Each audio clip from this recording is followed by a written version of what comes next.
आपल्यासोबत बच्चू कडू आहेत. काय सांगणार भाऊ, ज्या पद्धतीची लाडली बहीण योजना आणलेली आहे, आता या लाडल्या बहीण योजनेमार्फत सीएससी चालक आणि जे अधिकारी आहेत त्या कागदपत्रांसाठी लोकांची लूट करत आता असल्याचा गर्दी प्रकार होणार नाही.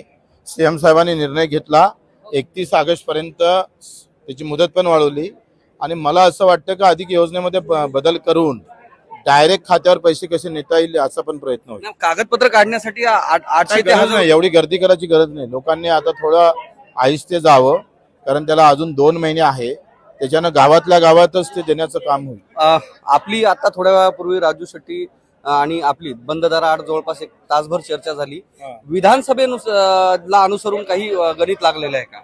हा, मी आता सगळ्या लहान घटक पक्षांना एकत्रित करण्याचा प्रयत्न करतो आणि एक मजबूत ताकद उभी करू.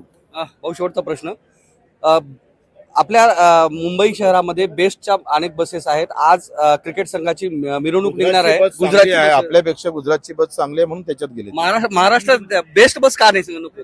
या ठिकाणच्या लोकांना बी हाताला काम मिळालं पाहिजे, इथलचाही महसूल वाढला पाहिजे. नाही, पण आता ते फक्त 3 महिन्यापुरतेच आहे, ते टीम पुरतच आहे. त्यावर भाष्य केलेलं आहे. कॅमेरामन दीपकसह मी धनंजय सोळंके, मॅक्स